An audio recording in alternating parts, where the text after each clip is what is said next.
Hello guys, welcome to our new blog to our channel outside in. তো এখন দেখতেই পাচ্ছ আমি রেডি হয়ে নিচ্ছি। আজ যাবো এক বিয়ে বাড়িতে। আমি আর সোনাই দুজনেই ইনভাইটেড, তো আমরা দুজনে রেডি হয়ে গেছি। গিয়ে একটা জায়গায় মিট আপ করবো। আমার সব কলিগরা আসবে, তো ওখান থেকেই মিট আপ করে আমরা পৌঁছে যাই সঞ্চারীর ম্যারেজ হলে। তো দেখতেই পাচ্ছ পৌঁছে গেছি। তো এখন ভেতরে আমরা এন্ট্রি করছি। তো গিয়েই দেখি টুকটুকে কোণে বউ সেজে বসে আছে, বেশ মিষ্টি লাগছিল। তো ওর সঙ্গে কয়েকটা ফটো তুলে নিই। এবং তারপরেই যেহেতু ওর গোধূলি লগ্নে বিয়ে ছিল, তো বর তাড়াতাড়ি চলে আসে এবং ওকে শুভদৃষ্টির জন্য নিয়ে আসা হয়। তো আমরা বিয়েটা প্রথম থেকেই দেখতে পাই। তো ওদেরকে একটু আপ অ্যান্ড ডাউন করা হচ্ছিল, যাতে ওরাও এনজয় করে ব্যাপারটা, আমরাও এনজয় করি সাথে সাথে ওদের। তো শুভদৃষ্টির সময় ভীষণ লজ্জা পাচ্ছিল। এবার ওদের আসল শুভদৃষ্টিটা হলো।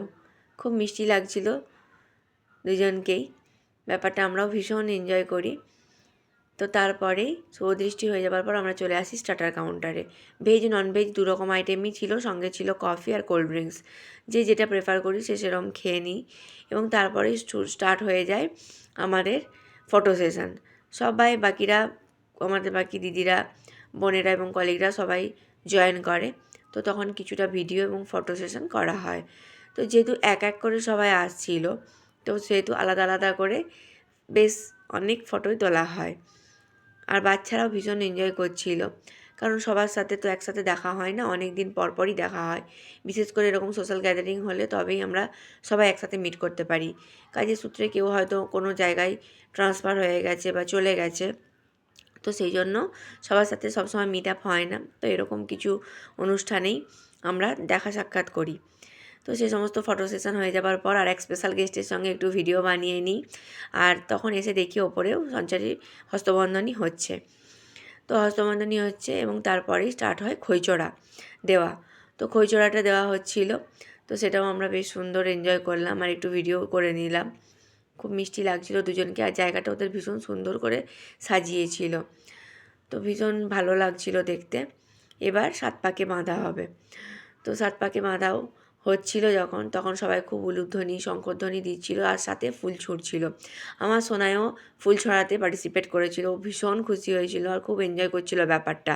আর খুব মনোযোগ সহকারে বিবাহ ব্যাপারটাও দেখছিল, বিয়েটা কী জিনিস। তো সেই ফাঁকেই সিঁদুরদানটাও দেওয়া হয়ে যায়। আর খুব টুকটুকে কনে বউ লাগছিল, সঞ্চারীকে খুব মিষ্টি লাগছিল আর লজ্জায় রাঙা হয়ে যাচ্ছিল। তো বিয়ে কমপ্লিট হয়ে যাবার পর আমরা চলে আসি ডিনার করতে। ডিনারে ভেজ ননভেজ বিভিন্ন রকমের আইটেমই ছিল আর বুফে সিস্টেম ছিল। তো যে যেটা প্রেফার করি খেতে সে সেরকম খাবারই আমরা নিয়ে নিই। এবং খাবারগুলো খুবই সুন্দর হয়েছিল, ভীষণ টেস্টি এবং খুব নরম হয়েছিল মাটনটা। আর এখন আমাদের কৃষ্ণা ফুড রিভিউ দিচ্ছে, ওকেও বেশ মিষ্টি লাগছিল। তো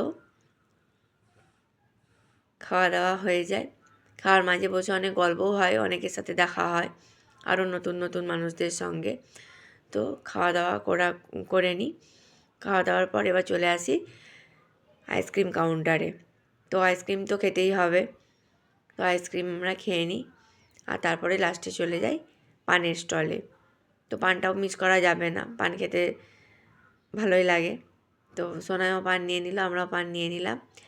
তো তারপর শেষে পাপিয়াদির সঙ্গে দেখা করে গুড নাইট বলে আমরা দিদিকে বাই বাই করে বেরিয়ে পড়ি যে যার বাড়ির উদ্দেশ্যে। তো বিয়ে বাড়িটা আমরা ভীষণ এনজয় করি।